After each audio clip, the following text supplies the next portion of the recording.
하나님 말씀 보셨습니다. 하나님 말씀 사도행전 2장 15절부터 21절까지 말씀, 사도행전 2장 15절부터 21절까지의 말씀, 신약성경 제 성경으로는 189페이지입니다. 신약성경 189페이지 사도행전 2장 15절부터 21절까지의 말씀 찾으셨으면 제가 봉독하겠습니다. 때가 제3시니 너희 생각과 같이 이 사람들이 취한 것이 아니라 이는 곧 선지자 요엘을 통하여 말씀하신 것이니 일렀으되 하나님이 말씀하시기를 말세에 내가 내 영을 모든 육체에 부어주리니 너희의 자녀들은 예언할 것이요 너희의 젊은이들은 환상을 보고 너희의 늙은이들은 꿈을 꾸리라. 그때 내가 내 영을 내 남종과 여종들에게 부어주리니 그들이 예언할 것이요 또 내가 위로 하늘에서는 기사를 아래로 땅에서는 징조를 베풀리니 곧 피와 불과 연기로다. 주의 크고 영화로운 날이 이르기 전에 해가 변하여 어두워지고 달이 변하여 피가 되리라.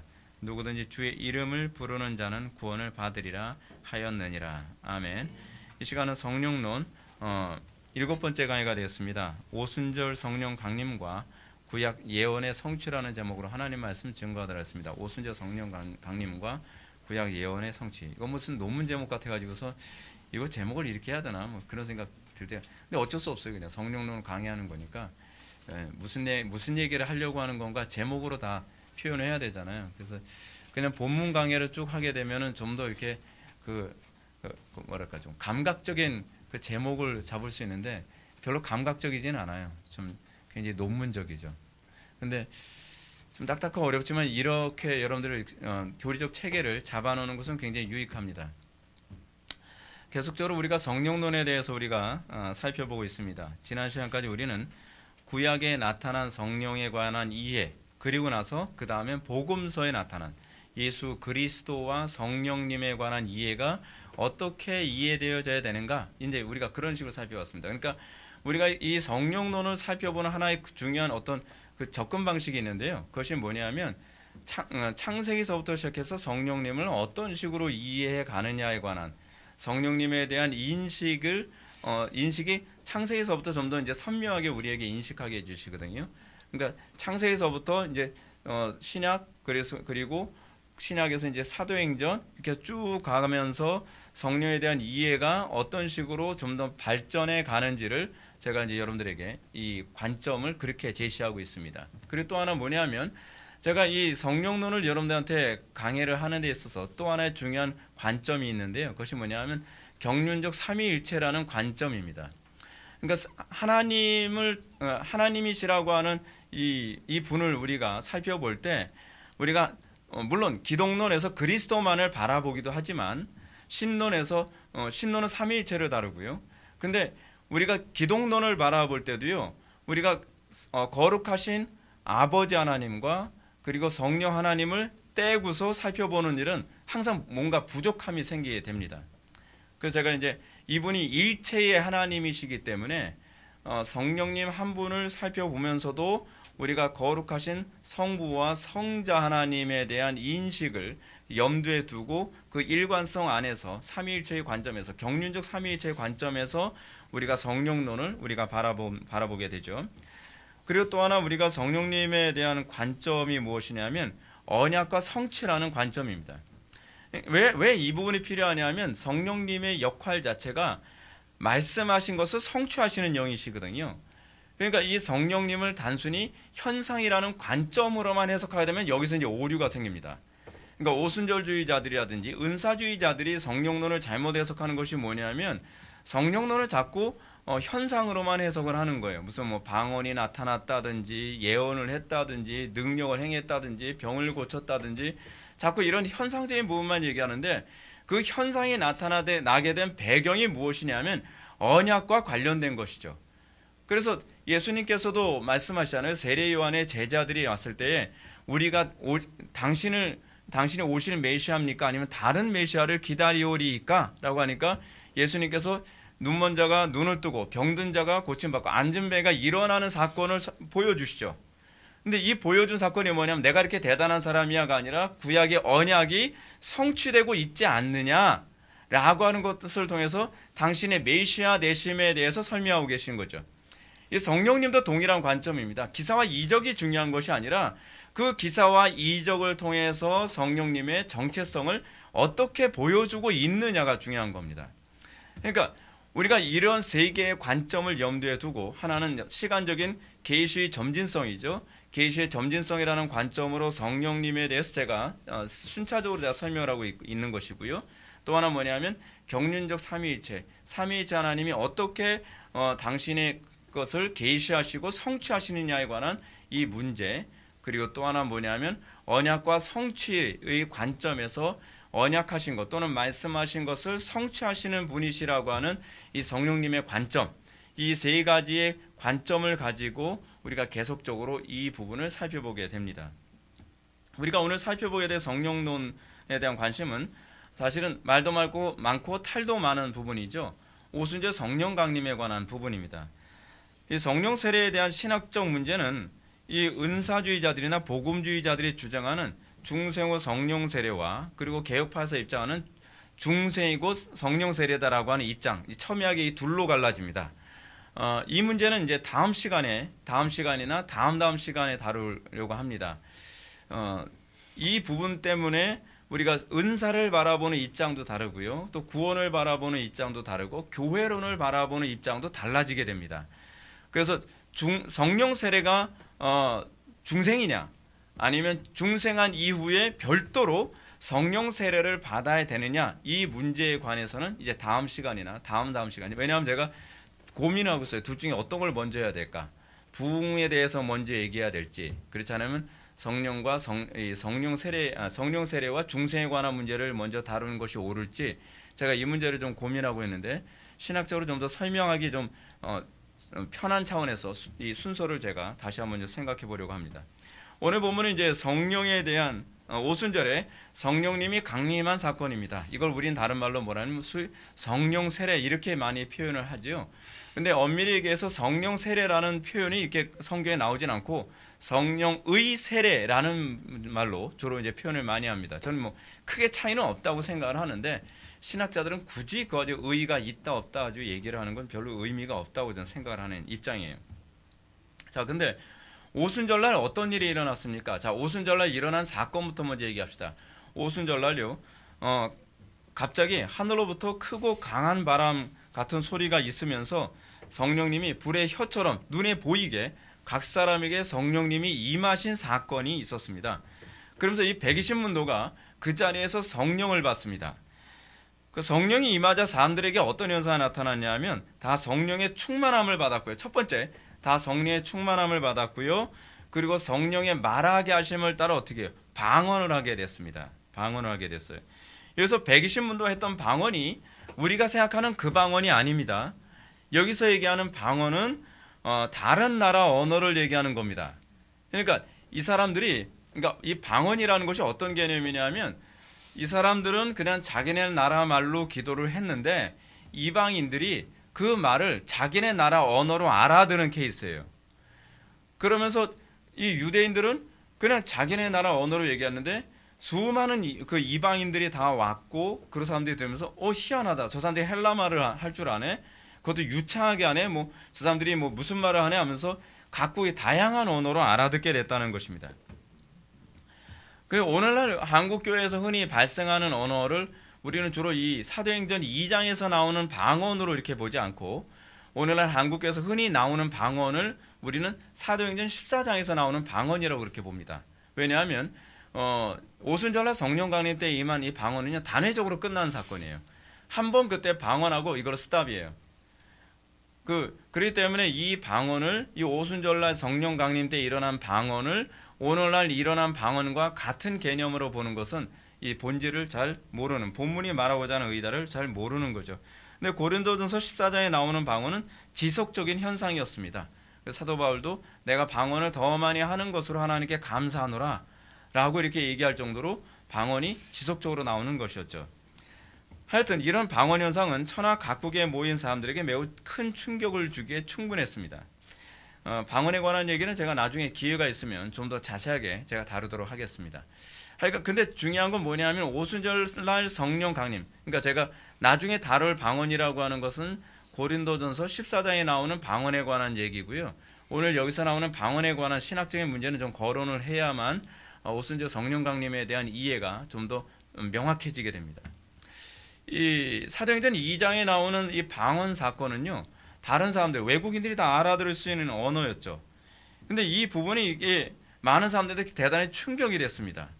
근데 이 현상만 바라보게 되면 사람들이 어떤 현상이 나타나는, 그래, 성령 받은 증거는 방언을 통해서 알 수 있어라고 이렇게 얘기하게 되는 거예요. 완전히 다른 얘기입니다, 여러분. 그러니까 소위 은사주의자들이 흔히 얘기하는 것처럼 성령 받았나 안 받았나를 방언 가지고 자꾸 측정을 하는데, 오순절날 성령 강림 때 방언이 그 방언이 아니라니까요. 이 방언은 한 번 받고 그 다음에 없어지는 현상인 거예요. 이 사람들이 계속 밖에 나가서 했더니 외국인들이 계속 알아들은 게 아니란 말이죠. 근데 이 부분을 오해해서 신학적으로 잘못 해석을 해가지고, 자 봐라, 그때 성령 받을 때 방언하지 않았냐, 그러니까 방언을 하는 것이 곧 성령 받은 것이다 라고 희한하게 해석을 하는 거예요.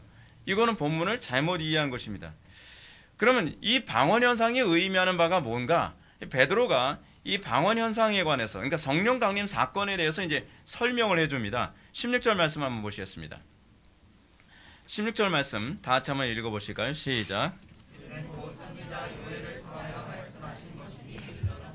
아멘. 여기서 베드로는 이 현상을 선지자 요엘의 말씀, 예언, 즉 요엘서의 말씀을 인용하면서 그 예언의 성취다라고 이렇게 얘기하고 있습니다. 이 사건은 정확히 얘기해서 요엘서 2장 28절부터 32절 말씀이 비로소 성취된 것이다라고 그대로 인용하고 있는 겁니다. 우리가 오순절 성령 강림의 이야기에 먼저 접근해야 될 부분이 바로 여기부터입니다.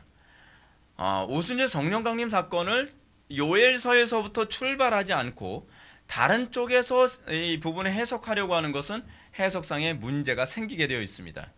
베드로는 이 사건에 대해서 사람들이 흥미롭게 바라보고 신기하게 바라보고 의문을 가지니까 이 사건의 출발점이 요엘서 사건의 예언이다, 요엘서에서의 예언의 성취다라고 그렇게 설명을 시작하고 있습니다. 그렇습니다. 우리는 사도 베드로가 시작했던 시점에서 이 부분을 해석해야 옳습니다. 상당수 사람들이 생각하는 것처럼 현상과 효력에 의해서 이 부분을 해석하면 안 됩니다. 성령을 받으니까 방언을 해야 된다, 성령을 받으면 능력을 행해야 된다, 뭐 성령을 받으면 뭔가 기사와 이적이 나타나야 된다, 금가루가 날려야 된다, 그거 아니라는 겁니다. 이 많은 사람들은 이 성령 받음과 관련해서 오순절 성령 강림 사건은 또 부흥과 또 너무 직결하는, 교회 성장과 너무 직결해서 이해하는 경향이 있습니다. 오순절 성령 강림 사건은 단회적인 사건입니다. 근데 이 단회적인 사건을 통해서 말하고자 하는 메시지가 있다는 거예요. 교회 성장을 얘기하려고 하는 것이 아니에요. 자, 그럼 우리가 여기서 관심을 가져야 되려고 하는 것이 무엇일까요? 우리가 현상만을 가지고서 이 문제를 해석하려고 하게 되면 자꾸 본질이 희석되어지고 본질이 안 보입니다. 이 현상이 교회 성장에 어떤 유익을 가져다 주었느냐는 중요한 것이 아닙니다. 중요한 점은 이 사건이 구약의 가르침과 일관성 있는 어떤 연계성이 있느냐를 우리가 살펴봐야 된다는 거예요. 우리는 이 사건을 창세기 인간 타락 가운데 하나님께서 인류를 회복시키려는 구약 언약의 연장선상에서 바라봐야만 합니다. 이것이 제가 항상 성경을 해석하는 접근 방식입니다. 우리가 성경에서 나타나는 수많은 사건들이 과연 구약의 언약의 성취 또는 인간의 타락의 문제와 관련해서 어떻게 우리에게 구원을 가져다 주느냐와 관련해서 이 본문을 해석해 나가야 오류에 빠지지 않는다는 얘기죠. 이런 관점에서 봤을 때 여러분 120문도들이 각 나라 방언으로 말하게 된 사건은 어떤 부분과 연결이 되겠습니까? 창세기 11장입니다. 인간이 타락한 이후에 인간이 범죄를 많이 했죠. 그리고 창세기 6장에서 노아의 대홍수 사건이 거기서 나타나게 됩니다. 대홍수 사건이 있고 난 이후에 창세기 11장으로 넘어가서 인간이 또다시 범죄하기 시작을 합니다. 8명에서 시작해서 또 사람들이 많이 늘어났죠. 그러면서 그 사람들이 하나님의 홍수 심판 사건을 염두에 두고 하나님의 심판을 자기네들 스스로 피하기 위해서 그 사람들은 바벨 탑 또는 바벨 시티를 건설합니다. 엄밀한 얘기에서는 바벨 시티예요. 근데 그 바벨 시티를 건설하는데 그 건설의 목적이 뭐냐 하면 하나님께서 또 비로 홍수로 인류를 심판하신다고 했을 때에 우리가 그 홍수를 피해가자, 우리가 하나님의 심판을 극복하자, 이기자라고 하는 이런 관점에서 그 사람들이 그런 엄청난 일을 한 겁니다. 그래서 그 사람들이 벽돌을 구웠죠. 근데 그 벽돌을 구웠다라고 했을 때 그 벽돌이 그냥 벽돌이 아니라 타일이죠. 정확하게 번역을 하면 타일입니다. 타일이 이 방수 역할을 하잖아요. 그래서 벽돌을 굽고 그 사이를 역청으로 메꿔서 물이 들어오지 못하는 소위 방수벽을 만들었던 것입니다. 자, 그런데 이렇게 하나님 없는 구원을 추구하고 하나님 없는 인본주의적인 그런 태도를 추구했었던 이 사람들에게 하나님께서 심판하셨던 것이 뭐냐면 그들의 언어가 다 다양한 언어로 바뀌는 거죠. 사용하는 언어가 달라집니다. 그래서 인류가 4분 5열돼서 인류가 하나가 돼서 하나님을 대적하는 것을 그렇게 하나님께서 막으셨던 것이죠. 자, 그런데 오순절날 성령이 임하시니까 120문도에게 어떤 현상이 나타났냐면 언어가 다시 하나로 통일되는 현상이 나타난 겁니다. 바벨탑 사건으로 말미암아 수많은 언어가 생겼다면 여기서는 그 모든 민족이 하나의 언어로 다시 통일되어 그 하나님의 저주로부터 다시 회복되어졌다는 것을 얘기해 주는 것이죠. 그냥 아무 말이나 한 것이 아니었습니다. 그 사람들이 그럼 어떤 말을 했을까요? 여러분, 이 사도행전에서 그 사람들이 한 말이 중요합니다. 그 사람들이 이런 말을 했다 그럽니다. 각 언어로 하나님의 큰 일을 말함을 들었도다 라고 얘기합니다. 그 사람들이 그 언어의 회복과 동시에 그 사람의 말하는 내용이 중요한데 하나님의 큰 일을 말했대요. 그럼 창세기 11장에서 타락한 인류가 했던 말은 무엇일까요? 자, 먼저 그 얘기를 하기 전에 바빙크는 여기서 성령님이 말하게 하신 하나님의 큰 일에 대해서 이렇게 설명합니다. 하나님께서 그리스도로 말미암아 성취하셨던 구원의 전사에게 관한 것이라고 얘기해요. 여러분, 창세기에서 창세기 11장의 문제는 뭐죠? 우리가 스스로를 구원하자라고 하는 그 하나의 언어로 그 일을 한 거죠. 우리의 힘으로 우리를 구원하자. 그러면서 바벨탑을 쌓았던 거였는데 지금 오순절날 성령 강림이 일어나자 그들이 하나의 언어로 뭐라고 얘기하냐면 그리스도를 통한 구원을 얘기하고 있다는 거예요. 놀라운 대조죠. 놀라운 대조입니다. 그래서 바벨탑 사건에서 사람들이 하나의 언어로 한 말을 이렇게 표현하고 있습니다. 우리의 이름을 내고 온 지면에 흩어짐을 면하자라고 얘기합니다. 쉽게 얘기하면 우리의 힘으로 하나님의 진노를 피하자. 우리의 힘으로 우리의 구원을 성취해보자라고 하는 거죠. 자, 문제가 이겁니다. 여러분들 예수 믿기 전에 여러분들에게 나타났던 증상이 무엇입니까? 여러분들이 예수 믿고 나서도 이게 나오면 곤란해요. 우리가 예수를 믿게 되었다는 것은 제가 이제 A.W. 토저가 얘기한 말을 제가 아까 말씀드렸던 것처럼 우리의 힘으로 우리를 구원할 수 없다는 것에 인정해서 우리는 비로소 구원을 받게 됩니다. 그래서 복음서에서 예수님을 만난 사람들의 특징이 뭐죠? 다윗의 자손 예수의 나를 불쌍히 여기소서 자기 힘으로 자기를 구원하려고 했던 바벨탑적 정신, 이 스피릿을 완전히 포기하고 오로지 그리스도께만 구원이 있음. 그것을 인정하게 될 때에 예수님께서 뭐라고 말씀하십니까? 내 믿음이 너를 구원하였느니라 라고 하는 거죠. 저희 오순절날 성령 강림 사건에서 사람들이 하나의 언어로 이 똑같이 말을 했던 것이 뭐냐면 그리스도 안에서만 구원이 있다. 오로지 그리스도의 구속에만 소망을 두자라는 그 언어, 그것이 바로 하나님의 큰 일이죠. 하나님의 큰 일을 그들이 말하게 됐다는 사실입니다. 자, 이제는 그들이 이런 말을 통해서 이들이 비로소 교회가 무엇인지에 관한 정체성을 드러내기 시작을 하는 것입니다. 오순절 성령 강림을 통해서 성령님이 오셔서 하는 궁극적 목적이 뭐예요? 이제 우리의 구원을 포기하고 그리스도 안에서의 구원만을 바라보게 하시는 성령이죠. 그 영을 우리가 바라보게 되는 겁니다. 근데 애석하게도 오늘날 상당수 교회들은 오순절 성령 강림 사건을 교회 성장이라는 실용적 관점에서만 해석하려고 합니다. 이거 선풍기 이쪽 방향으로 좀 해주세요. 이들은 여러분 오순절 성령 강림의 핵심이 이거거든요. 그들이 하나의 언어로 얘기했고 그들이 그 언어로 얘기한 내용이 무엇인가? 그것이 창세기 11장과 어떤 대조를 이루고 있는가? 그리고 오순절 성령 강림 사건이 비로소 창세기 11장에 나오는 바벨탑 사건의 저주로부터의 회복을 선언하고 있는 하나님의 메시지, 계시라는 것을 인식을 못하고 있습니다. 그냥 뭐라고 얘기합니까? 자, 오순절날 성령 강림 때 이렇게 성령께서 임하셨으니까 우리도 방언하자. 우리도 능력을 행하자, 우리도 성령의 충만함을 받아야 된다, 이런 식으로 오해를 하고 있는 것이죠. 그래서 자꾸 방언말함, 이적, 예언, 은사 이런 거로 자꾸 몰고 가는 거예요.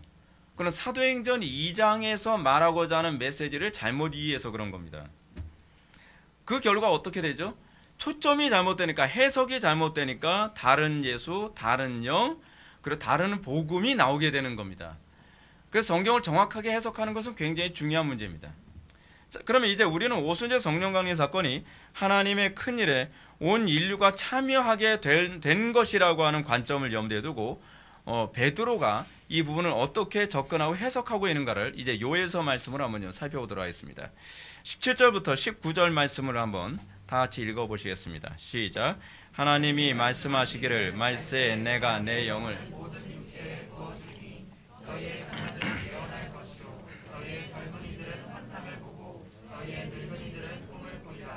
그때 내가 내 영을 영과 여종들에게 부어주리니 그들이 예언할 것이요 또 내가 위로 하늘에서는 기사를 아래로 땅에서는 징조를 베풀리니 곧 피와 불과 연기로다. 아멘. 제가 사실은 시간 관계상 이 부분을 다 해석하지는 않을 겁니다. 그런데 아주 핵심적인 부분만을 제가 먼저 말씀드린다고 한다면, 먼저 우리가 살펴봐야 될 것이 이것입니다. 요엘 예언의 핵심이 이렇습니다. 말세 내가 내 영을 모든 육체에 부어주리라는 것입니다. 근데 베드로가 요엘서의 예언을 약간 변형을 했어요. 이 기억력의 문제가 아닙니다. 신학적인 문제 때문에 요엘서의 예언을 살짝 변경을 했습니다. 선지자 요엘은 그 후에 내가 내 영을 만민에게 부어주리니, 요엘서 2장 28절에 나오는 얘기예요. 요엘은 그렇게 얘기했습니다. 그 후에 라고 얘기했죠. 그리고 내 영을 만민에게 부어주겠다 이렇게 얘기했는데, 베드로는 그렇게 그 예언을 인용하지 않죠. 뭐라고 인용합니까? 말세에, 그리고 만민에게라고 얘기하지 않고 모든 육체에게라고 이렇게 해석을, 이렇게 해석식의 번역을 하고 있습니다. 먼저 유대인들이 말세라는 표현을 우리가 먼저 이해합시다. 왜 베드로가 굳이 말세, 그 후에라는 말을 사용하지 않고 말세로 했을까요? 그래서 요엘의 입장에서 봤을 때는 그 예언의 성취는 후에, 자기 이후에 일어날 일이기 때문에 그런 겁니다. 근데 베드로의 입장에서는 지금 일어난 사건을 얘기하는 거거든요. 근데 베드로가 지금 일어난 일이라고 했을 때에 그것을 말세라고 얘기하는데, 유대인들에게 있어서 말세라는 단어는 어떤 의미를 가지고 있냐면 언약이 성취되는 시점이라는 의미를 가지고 있습니다. 그래서 이게 더 정확한 번역이 뭐냐면 in the last day가 아니라 거기에 복수형 s가 붙습니다. 그러니까 뭘 얘기하는 거냐면, 지금 베드로가 얘기하는 말세라고 하는 것은 예수님의 초림부터 재림까지 기간, 또는 성령의 강림부터 주님의 재림까지 기간, 뭐 이런 기간을 얘기하고 있는 거예요. 하나님의 언약의 성취라고 했을 때는 사실은 예수님의 초림부터 이렇게 얘기하는 것이 옳겠죠. 그 말세에 일어날 예언이 지금 일어났다, 지금 성취됐다라고 얘기하는 거예요. 그래서 그 후에라는 말을 사용하지 않고 언약의 성취가 지금 일어났다는 차원에서 말세에라는 말로 그렇게 얘기하고 있는 겁니다. 그러면 그 다음에 왜 만민에게라고 하지 않고 이 뭐라고 얘기했죠? 모든 육체에게라고 왜 얘기하는가라고 하는 겁니다. 여러분, 우리가 이 부분을 바르게 이해하는 것이 중요한데요. 여기서 온 인류가 하나님의 큰 일을 하나의 언어로 말하게 되는 것과 직접적인 관련을 맺고 있기 때문에 그렇습니다. 하나님의 큰 일을요, 유대인들만 말하게 될 것이 아니라는 거예요. 하나님의 큰 일을 증거하고 하나님의 큰 일의 그 놀라운 사역에 참여하는 것은 유대인들에게만 해당되는 것이 아니에요. 과거에 유대인들은 어떻게 생각을 했습니까? 하나님의 큰 일에 참여하는 것은 유대인들만의 특권이라고 생각을 했습니다. 그래서 선민의식이라는 것이 있었죠.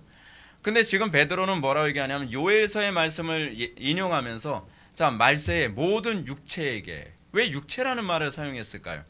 그것은 하나님을 믿지 않는 사람들에 대한 표현이기도 합니다. 이방인들 또는 또 하나님의 영이 임하지 않은 창세기의 인간의 상태, 그 육체잖아요. 그래서 여러분, 창세기에서 뭐라고 얘기합니까? 저들이 육체가 됨이라 라는 표현이 많이 나오죠. 하나님의 말씀에서 떠나고 타락한 상태를 육체가 된 상태라고 얘기하거든요. 근데 베드로가 지금 마치 이방인들을 타켓으로 얘기하듯이 이제는 이 은혜가 하나님의 큰 일에 참여하고 하나님의 구속 사역에서 엄청난 일을 하는 것이 우리 유대인들에게만 한정된 사건이 아니라 이제는 이방인들, 그래서 여기서 더 정확하게 얘기해서 이렇게 얘기합니다. 너희 자녀들, 젊은이들, 너희 늙은이들은 꿈을 꾸리라. 모든 사람들이 하나님의 그 놀라운 구속 사역에 참여를 하게 될 것이라고 얘기하는 것입니다. 그래서 모든 사람들, 남녀노유를 불문하고 또 민족과 또는 피부색과 관계없이 예수 그리스도를 영접한 모든 사람들이 다 하나님의 큰일에 참여하게 될 것이라고 얘기하는 것입니다. 그래서 여러분, 어떤 사람이 복받은 사람입니까? 하나님의 큰일에 사역하는 겁니다. 그래서 제가 누누이 말씀드리잖아요. 구원과 무엇이 같이 간다고요? 소명이 같이 가는 거예요. 왜냐하면 우리의 구원은 하나님의 큰일에 참여하게 된 사건이거든요.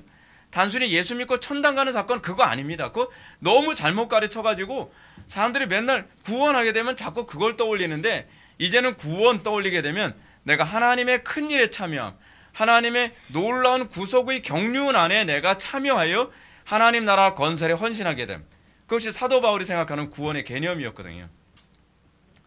그래서 베드로는 오순절 성령 강림 사건이 창세기 인간 창조 사건과 비견되어지는 아주 충격적인 제2의 창조 사건이라는 개념으로 지금 얘기해주고 있는 것입니다.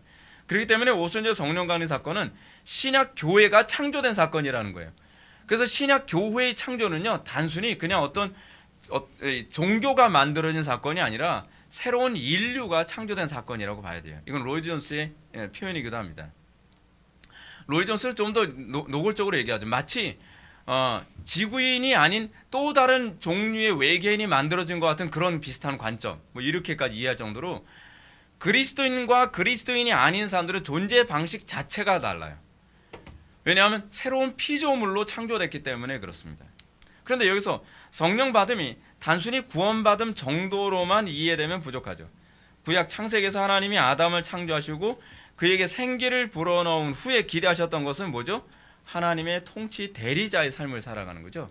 근데 하나님의 통치 대리자가 뭐예요? 삼직자죠. 여기서 이 삼직에 관한 개념이 또 나옵니다. 이 삼직을 모르면 하나님의 형상에 관해서 이해하기가 어려워요. 그래서 최근에 그 개혁파 신학자들은 하나님의 형상을 뭐로 표현해야 될까 했을 때 하나님의 형상을 삼직으로 이해하는 것이 옳다라고 보는 관점도 있는데, 저는 그 관점에 대해서 굉장히 공감을 많이 합니다. 자, 근데 여기서 이 하나님께서 소위 오순절 성령 강림을 통해서 기대했던 것이 뭐라고요? 우리가 하나님의 삼직에 참여하는 새로운 민족들이 만들어지는 것입니다. 마찬가지로 오순절 성령 강림 사건에서 하나님께서 기대했던 것이 바로 그거죠. 그래서 옛 아담의 기능의 회복입니다. 이것과 직접적인 관련을 맺죠. 그래서 요에서는 약속한 성령이 임하게 될 때 뭐라고 얘기합니까? 성령이 임하게 됨으로써 예언할 거래요. 자녀들이 예언하고요, 젊은이들이 환상을 보고 늙은이들이 꿈을 꾼다는 거예요. 예언, 환상, 꿈, 이건 뭘 얘기하는 거죠? 선지자직을 얘기하는 거죠. 그렇죠? 그러니까 이 선지자직을 얘기하는 이유가 뭐냐면 마치 모세와 같은 선지자 또는 다윗과 같은 왕, 이런 개념을 거의 내포하고 있습니다. 그러니까 오순절 성령 강림 사건이 의미하는 바는 단순히 무슨 성령 받았다가 아니라 구약에서 얘기하는 기름 부은 사건이라는 거예요. 왕이나 제사장이나 선지자 같은 특권층, 특수한 그 계층에 있는 사람들에게만 부어졌던 기름 부으심이 이제는 모든 구원받은 사람들에게 다 임한다는 거죠. 그러니까 어떤 기름 부으심을 여러분들 어떤 능력 행할 때만 얘기하는 경향이 있는데, 사실 우리가 성령 받음 또는 구원 받음이 기름 부으심 받은 거예요. 사실은요, 우리가 구원 받을 때 이미 기름 부으심을 받은 겁니다. 근데 기름 부으심을 받았다는 것이 뭐냐면 새로운 직분, 신분이 우리에게 수여됐다는 거죠. 새로운 직분. 그래서 우리 옛 아담이 어땠습니까? 옛 아담은 처음 창조됐을 때 왕이었고 제사장이었고 선지자의 직분을 가지고 있었죠. 이걸 수행했던 사람이었습니다. 그리고 이 직분은 이스라엘 국가가 유지되기 위해서 특정한 몇몇 사람들에게만 부여됐죠. 그래서 어떤 사람에게만 왕은 한 명만 있었죠. 제사장 같은 경우에는 제사장은 몇천 명 됐었습니다. 제사장은 몇천 명이었는데 대제사장은 그러니까 제사장들의 우두머리죠. 그 대제사장은 only one, 딱 한 명이었죠. 선지자도 뭐 비슷한 케이스예요. 근데 이 특별한 어떤 사람들에게만 그러니까 히브리인들이라고 하더라도 특정한 어떤 사람들에게만 기름 부으셨는데, 근데 이런 임직의 기름 부으심이 특정한 사람들에게만 임할 것이 아니라고 얘기하는 거예요. 놀라운 일이 생긴 것은 여러분 신약성경 특히 사무엘서에서 어떤 일이 벌어지죠? 사울에게 기름을 부으니까 새 영이 임하고 새 사람이 되었더라 라고 하죠. 사울에게도 그 현상이 나타났죠. 근데 120문도에게 그 현상이 생긴 거예요. 한 사람에게만 일어난 것이 아니라 그 자리에 앉은 모든 사람들이 그 기름 부으심을 받은 거예요. 성령을 받았다는 거예요. 이거는 유대인들의 입장에서 봤을 땐 굉장히 쇼킹한 사건이죠. 이거는 선지자들만 받는 건데, 그래서 사울이 예언을 할 때 뭐라 얘기합니까? 사울도 선지자 중에 하나라 하더라 라고 하는 말이 나올 정도로 특정한 사람이 어떤 예언을 하고 환상을 보고 이런 선지자적인 언어를 사용하게 됐을 때 사람들은 굉장히 충격적인 사건으로 바라보게 되는 것이거든요. 근데 신약의 교회는 구원받은 모든 사람들이 이렇게 살도록 하나님께서 부르셨다는 겁니다.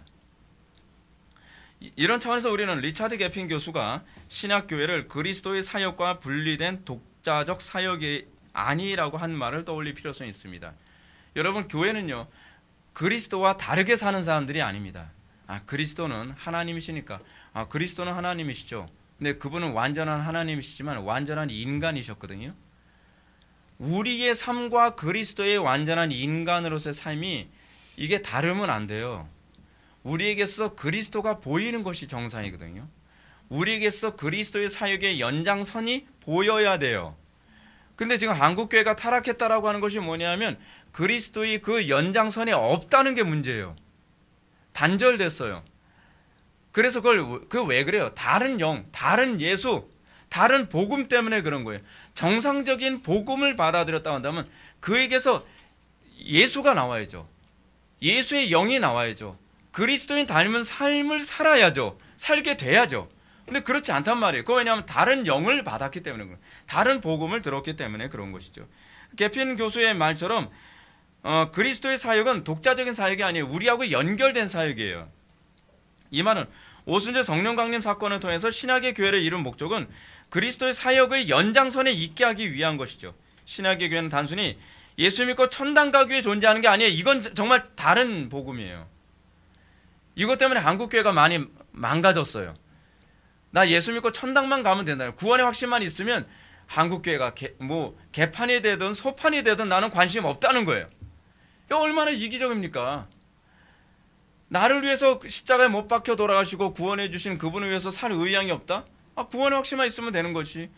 나를 통해서 가정이 파괴되어지고 사회가 망가져도 나는 관심 없다? 이게 어떻게 그리스도를 아는 사람이라고 얘기할 수 있냔 말이에요. 그러니까 잘못 가르친 결과가 교회를 얼마나 이상하게 만드는지 모릅니다. 베드로는 지금 요엘서의 말을 인용하면서 이런 얘기합니다. 모든 민족, 즉 육체가 아담처럼 그리스도의 삼직에 참여하여 이 땅에 하나님 나라 건설을 위해 죽도록 충성하는 사람들이 될 거라는 것이죠. 그래서 요한계시록에서 뭐라고 얘기합니까? 교회의 정체성을요. 교회의 정체성을 몇 가지로 얘기하는데 그 대표적인 것 중 하나 뭐냐면 목배임을 받은 자라고 얘기해요. 그것은 우리의 정과 육을 십자가에 못 박았다는 것을 의미하는 거거든요. 이게 교회의 정체성이거든요. 여러분 다 목 배워야 된다는 얘기 아닙니다. 저도 목 안 배우고 싶습니다. 그 두 번째가 뭐냐 하면 죽도록 충성하는 자예요. 그리고 세 번째가 또 하나 있는데 천년 동안 왕노릇 하는 자죠. 이거 다 삼직이잖아요. 우리에게서 이게 나타나야 되는 거죠. 그 또 하나 있죠. 또 떠오르는 게 하나 있네. 그 두 증인의 삶을 살아가는 거. 이게 교회의 정체성이거든요. 근데 요즘에 기독교인들 나 구원의 확신이 있노라라고 얘기하면서 어떻게 해요? 죽도록 충성합니까? 얼마나 죽도록 약삭 빠르게 살아가는지 진짜. 그게 무슨 기독교인이에요? 그렇잖아요. 그리고 성경이 얘기하는 그 그리스도인의 삶, 증거하는 삶, 하나님의 영광을 나타내는 삶, 그런 게 없잖아요. 그건 복음을 잘못 알고 있어서 그래요. 구원이 뭔지 몰라서 그런 거죠. 제가 여러분들에게 말씀드리고 싶은 것은 구약시대와 신약시대의 성령 사역의 차이는 중생 여부의 문제가 아니라는 겁니다. 구약시대에도요 중생에서 구원받았습니다. 신약시대에 와서만 중생에서 구원받은 게 아니에요. 구약시대 성도들도 믿음으로 의롭게 되어 성령으로 거듭나서 구원받았습니다. 성령의 중생하시는 사역은 그 구약에서는 표현만 없을 뿐이지 그때도 중생하고 의롭게 됨으로 구원받았어요. 이것은 다윗의 시편에도 잘 나와 있죠. 그러니까 예수님께서 니고데모, 여러분 요한복음에 보게 되면은 요한복음 3장에 니고데모하고 그 대화를 나누는 장면이 나오잖아요. 근데 니고데모하고 대화를 나누는데 예수님께서 중생에 관해서 얘기하니까 그 못 들어본 소리인데요. 그 이상한 말씀하시네. 그러니까 예수님께서 뭐라고 말씀하십니까? 너는 이스라엘의 선생으로서 이러한 것들을 알지 못하느냐. 이미 율법에 소위 중생을 통한 구원이라는 것을 다 설명해주고 있는데 니고데모가 그걸 이해를 못하고 있었다는 거예요. 그러니까 중생 사건이 신약시대에 와서 갑작스럽게 오순절 성령 강림 이후에 일어난 사건이 아니라 그 이전에도 이미 중생 사건이 일어났죠. 그러니까 사람들이 자꾸 이런 얘기하죠. 성령 강림 이전에는 뭐 성령으로 거듭나나요? 이런 얘기하는데 여러분 베드로에게 뭐라고 말씀하십니까? 온몸을 씻긴 자는 이미 구원받은 사람이라고 얘기하고 있잖아요. 발만 씻기면 되느니라. 이미 그것을 통하여서 요한복음 13장에 나오는 세족식 사건도 예수님의 제자들이 가룟 유다를 제외하고 이미 다 거듭난 구원받은 사람이라는 것을 이미 설명해 주고 있죠. 이번에는 제가 더 설명 안 할게요. 시간이 너무 없으니까. 자, 그렇다면 구약과 신약에서 성령 사역은 근본적으로 무엇과 다를까요? 이제 이것이 우리의 관심입니다. 아니 구약에서도 성령께서 중생케 하시고 신약에 와서도 중생케 하신다면 왜 오순절날 성령께서 오셔야 되는가? 이제 그런 질문이 나오게 되는 것이죠. 구약과 신약에서도 이 성령께서 우리를 중생케 한다면 신약에서의 이 성령의 사역이 무슨 차이가 있는가? 이런 의문에 대해서 제가 결론부터 말씀드린다면 이렇습니다. 게핀의 말처럼 그리스도의 삼징 계승을 특정한 소수만 하던 것에서 만민이 다 하게 된다는 겁니다. 과거에는요, 이제 제가 구약을 일일이 다 설명하려면 진짜 굉장히 해야 될 얘기가 너무 많은데 그냥 잠깐만 제가 설명할게요. 구약 시대는요, 거듭나지 않아도 삼직이 임했다가 떠났다 했어요. 이거는 거듭난 것과 아무 관계가 없어요. 그래서 사울이 거듭나지 않은 사람임에도 불구하고 왕으로 임직됐다가 하나님의 신이 떠나잖아요. 근데 그건 예표이기 때문에 그런 거예요. 예표로 나타난 것이기 때문에. 근데 신약에 와서는 거듭난 사람이 곧 삼직자예요. 이렇게 되는 거예요. 근데 이 부분에 있어서 제가 은사에 관한 얘기는 나중에 제가 설명을 할게요. 하여간 이렇게 되는 겁니다. 예전에는 구약시대 때는 거듭났어도 삼직이 임하지 않았는데 특정한 사람에게만 삼직이 임했는데 신약시대에 와서는 거듭난 모든 사람들이 다 삼직에 참여하도록 하셨다는 얘기입니다. 여기서 이 차이가 거기서 나타나는 거죠. 그거를 사람들에게 보여주기 위해서 오순절 성령 강림 사건이 일어난 거예요. 그래서 어떻게 눈에 보이게 성령께서 임하는 게 보여진 거예요. 왜냐하면 눈에 보여야 됐으니까. 기름 부으심이 있었던 것 같은데 누가 갑자기 발광하던데 뭐 이런 식이 아닌 거예요. 모든 사람들이 눈에 보이게 임하는 걸 보면서 부정할 수 없게 하신 거예요. 모든 사람들에게 하나님께서 기름을 부으셨구나. 다 왕이요 제사장이요 선지자로 삼으셨구나 라고 하는 걸 보여주신 거죠. 그걸 누구에게까지요? 이방인들에게까지. 그래서 에베소 교인들이 그 에베소에 있던 제자들 또는 이방인들이 그 누굽니까? 그 로마의 그 백부장이 성령 받은 사건도 나오잖아요. 그 왜 오순절 성령 강림과 똑같은 사건이 또 나타나냐면 이방인에게도 성령이 임하고 이방인에게도 삼직이 임했다는 것을 보여주기 위해서 그래요. 그래서 굉장히 충격적인 사건인 거죠. 충격 다들 안 받는 것 같은데 그냥 그런 사건이에요. 자, 그렇다면 예수 그리스도의 구약 사역은 구약에서 소수 특정한 사람들에게만 부여됐던 직분이었죠. 삼직은 인간의 타락하기 전에 뭐 이렇게 됐었습니다. 그런데 이스라엘 중에서 특별하게 이 삼직과 관련해서 이 삼직이 부여되어져야 될 이 상황이 벌어졌어요. 뭐냐면 여러분 구약에서 이스라엘 사람들 중에서 특정한 몇몇 사람들에게 왕으로서 기름 부으심이 있고 제사장으로서 기름 부으심이 있고 선지자로서 기름 부으심이 있죠. 근데 문제는 뭐냐면 예를 들어서 다윗이나 그렇지 않으면 모세처럼 이 사람이 기름 부음을 딱 받아가지고서 끝까지 제대로 이 사역을 잘하면 문제가 되질 않아요. 근데 왕으로 기름 부음 받고 나서 중도에 사람이 획가닥해요. 타락한단 말이에요. 그러니까 너무 불안한 거예요. 인간 선지자, 인간 제사장, 인간 왕이 세워져 봐야 항상 불안한 거예요. 그러니까 이 누굽니까? 모세나 그렇지 않으면 여러 선지자들이 항상 뭘 예언했냐면 앞으로 오게 될 메시아는 곧 뭐죠? 메시아하면 떠올리는 게 왕이죠. 앞으로 오게 될 메시아, 왕이나 제사장, 선지자라는 삼직을 가지고 있는 사람은 오게 되면 영원히 변하지 않을 것이다. 그 변하지 않을 뿐만 아니라 여러분 변하지 않아도 좋은데 또 죽으면 또 그 다음서부터는 또 고민이잖아요. 그러니까 영원히 변하지 않을 뿐만 아니라 영원히 죽지 아니하리라라고 선지자들이 계속 예언을 했어요. 그러니까 유대인들이 뭘 기대하겠습니까? 그 메시아가 빨리 오셨으면 좋겠다. 왕이 또 변질될까봐 그 노심초사하고 또 괜찮았던 왕이 또 죽으면 또 그것도 노심초사고. 근데 선지자들이 계속 그 얘기를 하는 거예요. 장차 언약이 성취되면 영원히 죽지 아니하는 변함없는 메시아가 왕이 도래한다는 겁니다. 자, 그렇기 때문에 이 예언이 어떤 식으로 나타나냐면 예수님께서 내가 이제 죽을 것이다라고 하는 걸 유대인들 앞에서 예언을 했잖아요. 예언을 딱 하니까 유대인들이 예수님께 그런 얘기합니다. 이건 아닌데 라고 하면서 이렇게 얘기합니다. 우리는 율법에서 그리스도가 영원히 계신다함을 들었거늘 너는 어찌하여 인자가 들려야 하리라 하느냐라고 얘기를 하는 거죠. 유대인들이 기대했던 메시아는 어떤 메시아예요? 영원한 메시아예요. 한 번 오시면 안 가는 메시아. 그리고 그 메시아는 변함이 없어요. 항상 정의롭고 그리고 정확한 예언을 하고 그리고 충성된 제사장으로서의 삶을 사는 메시아란 말이에요. 근데 예수님이 올라가리라라고 하니까 그거는 예언하고 틀린데 라고 이렇게 반응하는 거죠. 근데 이런 놀라운 메시아의 삼직 통치가 영원히 지속되는 방식이 예수님을 통해서가 아니라니까요.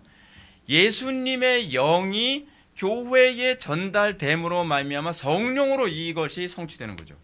예. 그것을 그 사람들이 이해를 못했던 겁니다. 그래서 오순절 성령 강림 사건이 의미하는 바가 뭐예요? 영원히 변하지 않고 영원히 존재하는 메시아의 사역이 교회를 통해서 일어나게 될 것이다라는 것이죠. 어떻게? 성령 강림을 통해. 좀 복잡하죠. 어렵죠. 이건 논문으로 썼어야 되는데. 근데 여러분 이거 이해하셔야 돼요. 왜냐하면 이것 때문에 이단이 많이 나오거든요. 이게 이해하기 어려워도 좀 어쩔 수 없습니다. 그래서 예수님께서 오순절 성령 강림 사건을 얘기하면서 이 요한복음 16장에서 보혜사 성령을 얘기하는 거죠. 근데 왜 요한복음에서 그냥 성령님 하면 될 텐데 왜 보혜사 성령이라고 얘기하느냐? 이 보혜사 성령이요, 예수님이 원보혜사거든요. 그리고 보혜사 성령을 다른 보혜사라고 얘기해서 예수님의 사역의 위임자라고 하는 표현을 그렇게 하신 거예요. 그래서 성령님이 오시면 하시는 일이 뭐예요? 예수님의 사역을 교회를 통해서 하시는 거예요. 교회를 통해서요. 그래서 요한복음 16장 7절부터 11절 말씀 제가 읽을게요. 그러나 내가 너에게 실상을 말하노니 내가 떠나가는 것이 너에게 유익이라. 내가 떠나가지 아니하면 보혜사가 너에게로 오시지 아니할 것이요 가면 내가 그를 너에게로 보내리니 그가 와서 죄에 대하여 의에 대하여 심판에 대하여 세상을 책망하시리라. 이거 뭘 얘기죠? 삼직자가 하는 일이죠. 그거 얘기하는 거예요. 죄에 대하여라 함은 그들이 나를 믿지 아니하며 의에 대하여라 함은 내가 아버지께로 가니 너희가 다시 나를 보지 못하며 심판에 대하여라 함은 이 세상 임금이 심판을 받았음이니라 라고 얘기하고 있습니다. 교회는 단순히 구원받은 성도들이 아닙니다. 그냥 예수 믿고 이제 죽을 날만 기다리고 천당 갈 날만 기다리는 사람들이 아니라 교회는요, 이 땅에서 왕이요 제사장이요 선지자로 사역하는 사람들의 무리예요. 특별한 무슨 영을 받아야만 성령을 불덩어리를 받아야만 그때서부터 그게 가동되어지는 사람이 아니라 여러분들이 거듭나면 그 시점부터 왕이요 제사장이요 선지자로 살게 되어 있다는 거예요.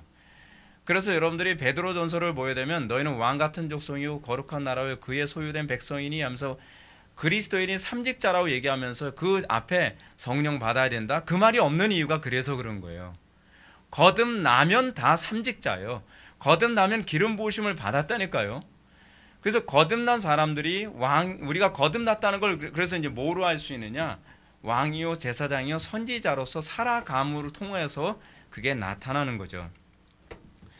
그래서 왕이요 제사장이요 선지자로서의 삶을 살아가는 것을 창세기에서는 뭐라고 얘기하냐면 너는 복이 될지라 라고 하는 거죠.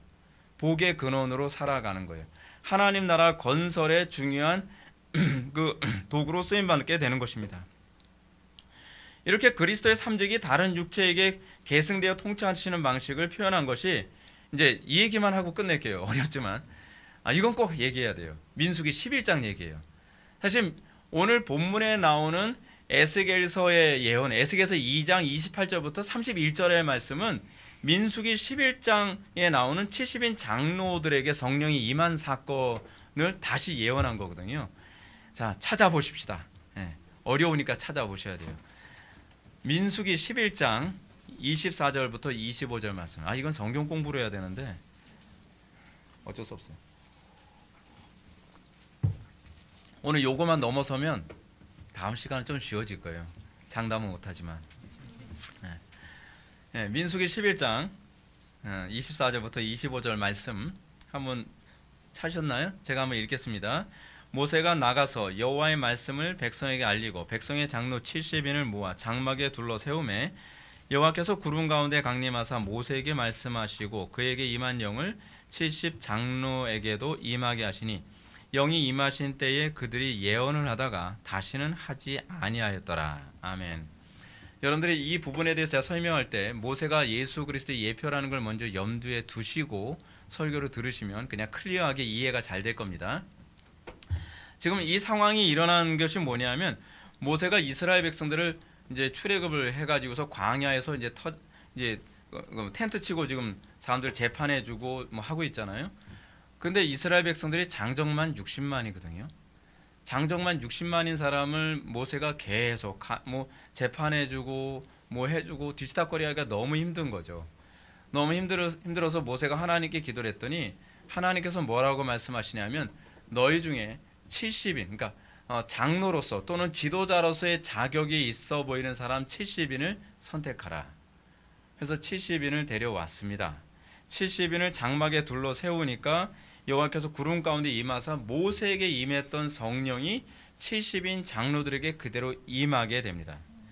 그래서 이 상황에서 하나님이 그 장로와 근데 여기서 흥미로운 게 뭐냐면 하나님께서 모세에게 장로와 지도자 될 만한 사람 70명을 세우라고 했다는 겁니다. 모세에게.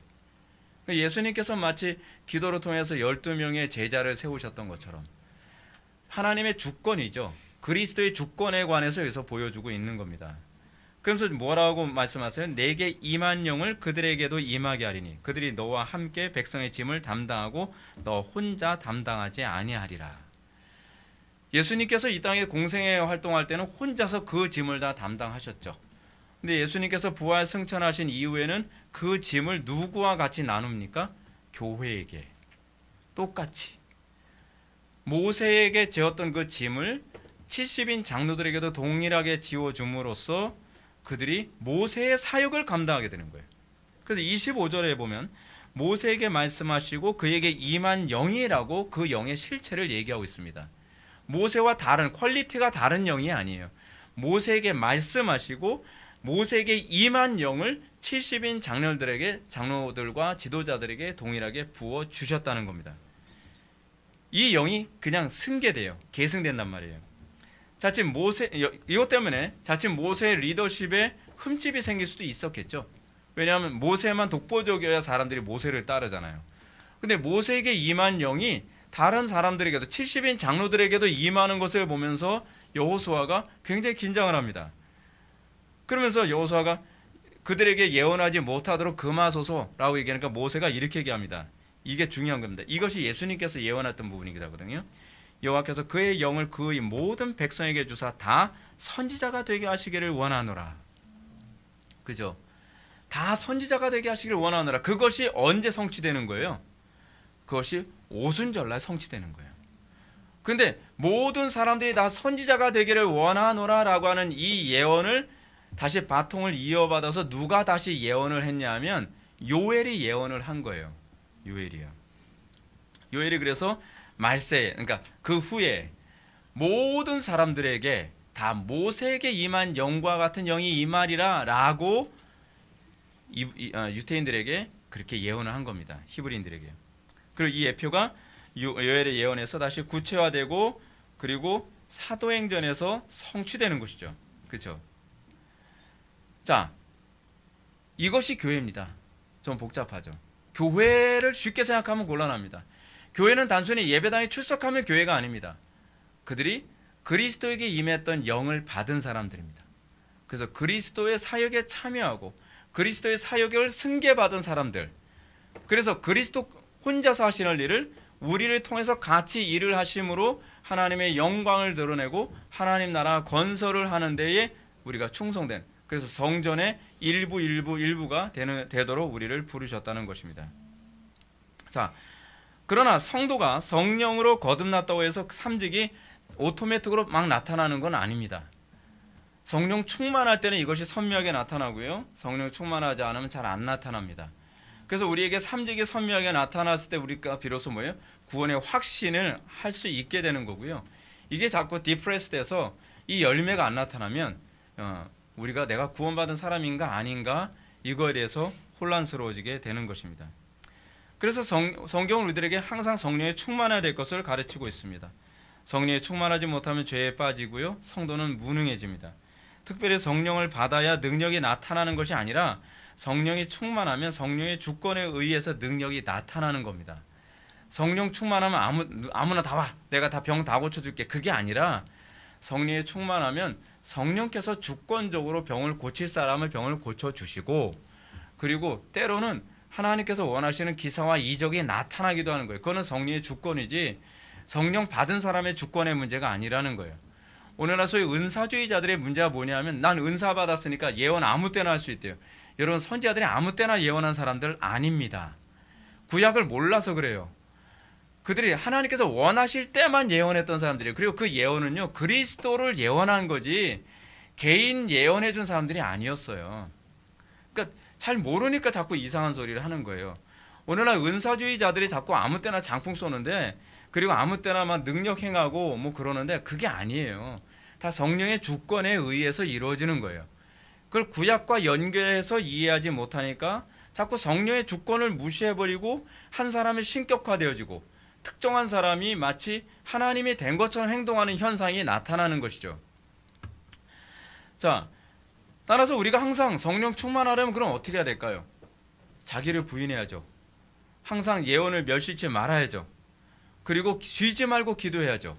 그러면 여러분 종합해서 얘기해 봅시다. 항상 기도하고요, 쉬지 말고 항상 기뻐하고 예언을 멸시치 않고, 그리고 항상 쉬지 않고 기도하고 자기를 부인하는 사람이 자기 주권대로 뭐 장풍 쏘고 뭐 사람 넘어뜨리고 뭐 병 고치고 그러겠습니까?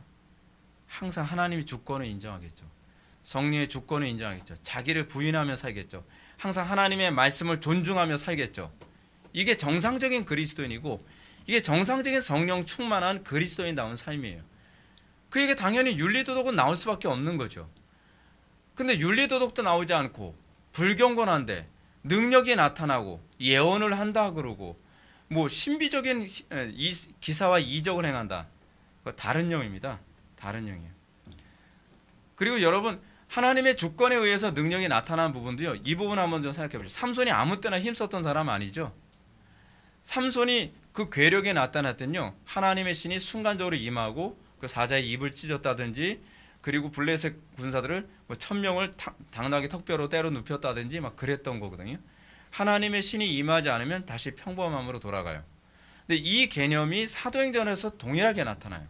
사도행전에서 사도들이 복음을 증거하고 그리고 고난을 당하고 하나님의 말씀을 대언하고 그럴 때에 아무 때나 그랬던 것이 아닙니다. 사도행전 4장 23절부터 31절을 보면 신앙의 박해가 있던 사도들은요, 하나님께 간절히 기도합니다. 그러자 이렇게 얘기합니다. 빌기를 다음에 모인 곳이 진동하더니 무리가 다 갑자기, 이거는 일시적으로 성령이 충만한 거거든요. 성령이 충만하여 담대히 하나님의 말씀을 전하니라. 사도행전에서 나오는 사도들의 복음 증거나 사역들을 보면요, 순간적으로 성령이 충만하여 대원하였다. 성령이 충만하여 라는 말이 항상 수식어로 따라옵니다. 그냥 아무 때나 나오는 그 충만은 하나님의 능력을 행하기 위한, 또는 기사와 이적을 행하기 위한 충만함이거든요. 근데 이 충만함이 소위 기름 부으심과 삼손에게 임한 것과 같은 개념이에요. 그래서 이 사역이 끝나고 나면 이건 다시 없어져요. 근데 여러분, 그게 누구에게 가장 많이 나타나냐면 요즘에요, 설교자들이에요.